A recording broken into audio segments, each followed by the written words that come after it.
1:02 p.m. Bienvenidos a Meridiano Blue. Es un gusto saludarlos a esta hora para contarles la información más importante de lo que está pasando en Colombia y el mundo. Mucha atención porque arrancó el proceso de rehabilitación del senador y precandidato del Centro Democrático Miguel Uribe Turbay. El anuncio lo está haciendo esta tarde su esposa María Claudia Tarazona. Los detalles, Nicolás, buenas tardes. Hola Silvia, buenas tardes para usted, para los oyentes. Una publicación en la cuenta personal de Instagram de María Claudia Tarazona, la esposa del precandidato y senador Miguel Uribe Turbay, que dice lo siguiente: ahora empezamos un nuevo camino lleno de fe inquebrantable.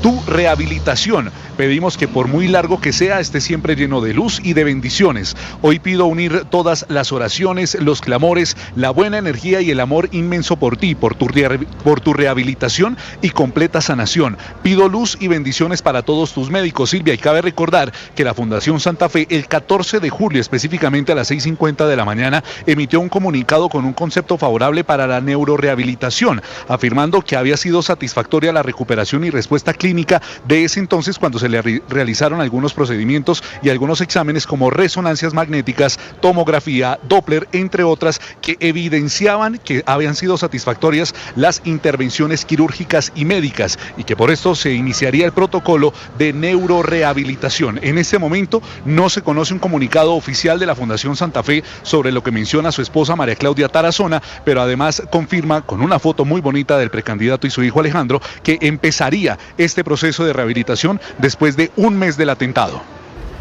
Muy bien, es una noticia en desarrollo, la rehabilitación que arranca en el proceso del senador y precandidato Miguel Uribe Turbay, quien desde el pasado 7 de junio está en la Fundación Santa Fe de Bogotá, esto luego de haber sufrido un atentado sicarial en su contra. La otra noticia importante hoy en Colombia son dos, los policías secuestrados por el ELN en Tame, en el departamento de Arauca. Se están conociendo detalles sobre cómo se produjo este secuestro. Felipe, buenas tardes. Hola Silvia, buenas tardes. Sí señora, las autoridades continúan la investigación para dar con el paradero de un subintendente y un patrullero de la policía que fueron secuestrados en las últimas horas en zona rural del municipio de Tame, esto en el departamento de Arauca. Según información preliminar, los dos uniformados se desplazaban desde Casanare cuando fueron interceptados por un grupo armado que presuntamente pertenecería al Frente de Guerra Oriental del ELN. Sobre esto habló el coronel Iván Heredia, comandante del departamento de policía de Arauca encargado. Fueron secuestrados dos integrantes del nivel ejecutivo de la Policía Nacional. Este comando rechaza de forma categórica mencionado acto cobarde y violento que atenta contra los derechos fundamentales, la integridad, la vida y la seguridad. Los dos policías, como le mencionaba, fueron abordados por hombres fuertemente armados en plena vía pública y desde ese momento no se ha vuelto a saber de su paradero ni de su estado de salud. Las autoridades en este momento adelantan operativos en la zona e intentan establecer contacto para su pronta liberación. Más noticias relacionadas con el orden público. A la 1:05 p.m. en el hospital de Ocaña están recibiendo atención médica los 8 militares que resultaron heridos, esto en medio de un ataque terrorista del ELN en el Catatumbo. Utilizaron drones para poder realizar este atentado. Cristian Santiago. Silvia, recordemos que este ataque ocurrió en la vereda Santa Rita, pertenece al municipio del Carmen, en el departamento norte de Santander. Los militares pertenecen al Batallón Especial Energético y Vial número 10, que hacen parte de ese territorio, brindando seguridad y sobre todo protección a los activos del Estado, por ejemplo el oleoducto Caño Limón Coveñas. Fueron sorprendidos por este ataque con dron que, como usted lo ha mencionado, cobró la vida de los soldados profesionales Héctor Miguel Ramos, Jesús Alberto Sánchez y Haider Luis Calle. 8 más resultaron heridos, reciben atención médica en el Hospital Emiro Quintero Cañizares del municipio de Ocaña. El último parte médico muestra que uno de ellos tiene heridas de consideración de gravedad y se evalúa su remisión a un centro asistencial de mayor complejidad. El ELN es el responsable de este ataque, recordemos que tiene fuerte dominio y presencia en esa población del Catatumbo. En estos momentos se desarrolla un consejo de seguridad por parte de la Fuerza de Tarea Vulcano, unidad a la que pertenece este batallón, del que hacen parte también los soldados que ayer fueron atacados. Bajo esta nueva modalidad que se está implementando en el Catatumbo, y es el lanzamiento de explosivos desde drones, precisamente desde el 16 de enero cuando comenzó la guerra entre guerrillas en este territorio. Pero el problema no solamente ahí en Norte de Santander, Cristian, gracias. También es difícil la situación de orden público en el Cauca. La Iglesia Católica está pidiendo la liberación de los 9 contratistas que están secuestrados desde la semana pasada allí en ese departamento. Los familiares, Hugo Mario, insisten en que estaban cumpliendo con una misión humanitaria allí en López de Micay. Silvia, las familias de los 9 contratistas secuestrados el pasado jueves en López de Micay, Cauca, se van a movilizar hoy nuevamente para pedir su libertad. Esperan que las disidencias de alias Iván Mordisco acepten la mediación de la Cruz Roja Internacional para un proceso humanitario de liberación. Niegan que los secuestrados cumplieran una misión militar. Aseguran que tras conocer el video de supervivencia les preocupa su condición de salud. José Urreste es esposo de Andrea Maca, una de las víctimas del secuestro. Pues los vemos moralmente muy decaídos, dada la situación de este secuestro al que están siendo sometidos. Afortunadamente están con vida y están bien, estaban limpios, estaban con sus pertenencias, y en ese orden de ideas le pedimos al grupo que lo tiene que lo siga conservando con vida y con buena salud. Monseñor Omar Alberto Sánchez, arzobispo de Popayán, también ofreció los oficios de la iglesia para facilitar la liberación de las 7 mujeres y los 2 hombres secuestrados hace 4 días allí en el Cauca, Silvia. 1:08 p.m, Hugo Mario, gracias. Estamos en Meridiano Blue contándoles las noticias más importantes, lo que pasa a esta hora en Colombia y el mundo.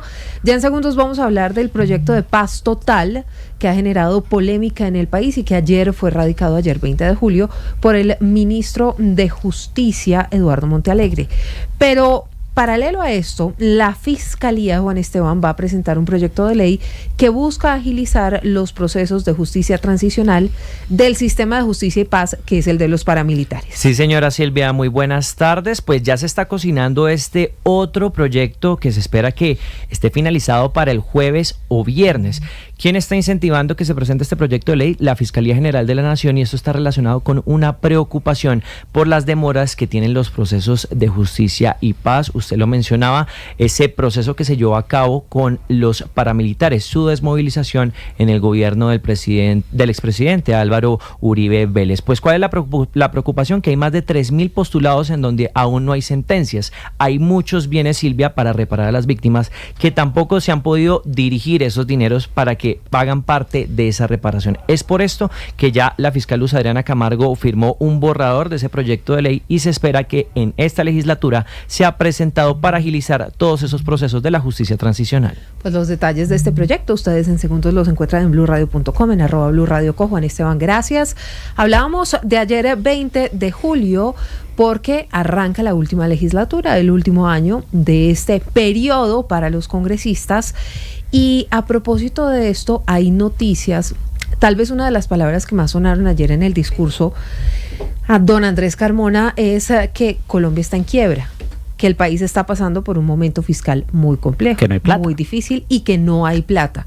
Pues no hay plata, que usted tiene una noticia importante, que están haciendo una notificación a los senadores porque no hay plata para pagarles los tiquetes.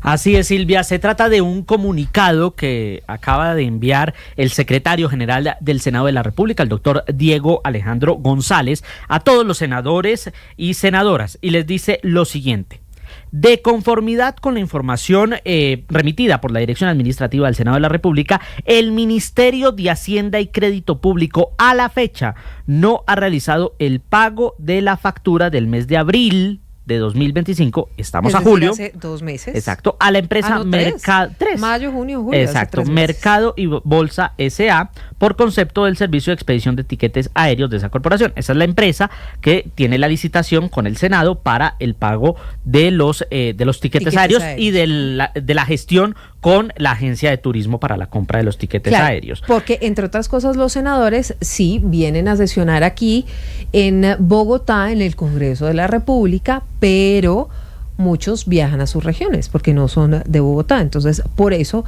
es que se necesita la expedición. De Bogotá, de regiones y hasta del extranjero. ¿sí? Exactamente. Entonces, miren la respuesta. En consecuencia, me permito informar, honorables senadores y senadoras, que la agencia de viajes Subatours S.A. ha señalado que no podrá garantizar la expedición de tiquetes aéreos hasta que se surtan los pagos adeudados. Mire, Silvia, uno puede pensar lo que quiera, puede criticar lo que quiera del salario de los congresistas, por ejemplo, pero hay una realidad. Esta es una garantía que el Senado le da a los congresistas para que puedan ir y volver y ejercer sus funciones y que se garanticen las sesiones habituales del Congreso de la República. Ahora, si con algo tan pequeño como son los tiquetes aéreos de los congresistas, imagínense con qué otras cosas el Ministerio de Hacienda podría estar diciéndoles al Congreso: señores, no hay plata. No hay plata y el Congreso tiene dos tareas importantes en este año que queda. La primera, sacar una reforma tributaria, porque como no hay plata, el gobierno tiene que buscar de dónde, y pues de dónde es más impuestos para los colombianos.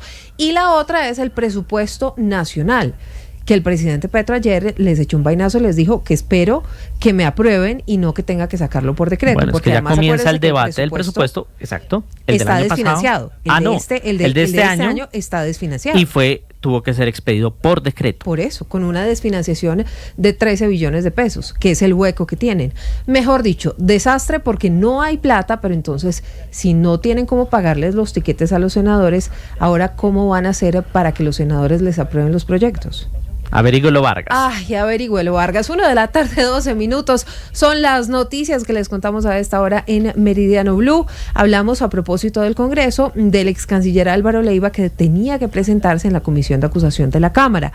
Todo esto para ampliar las denuncias que ha hecho en contra del presidente Gustavo Petro y de sus viajes. ¿Pero llegó o no llegó, Mateo? Hoy a las 11 de la mañana el ex canciller Álvaro Leiva debía presentarse ante la Comisión de Acusaciones de la Cámara. Lo anterior después de que publicara 3 cartas en las que aseguraba que el presidente Gustavo Petro se ausentaba de su agenda en algunas ocasiones y que supuestamente tendría problemas de adicción. La idea era que Leiva ampliara estas denuncias y esta indagación surgió después de una denuncia del exministro de Justicia Wilson Ruiz, quien pidió investigar posibles irregularidades sobre estas acusaciones de las cartas. Leiva no se presentó el día de hoy a la diligencia por un asunto personal, según informó a la comisión. Ahora se le deberá reprogramar otra cita para que entregue la información sobre el caso.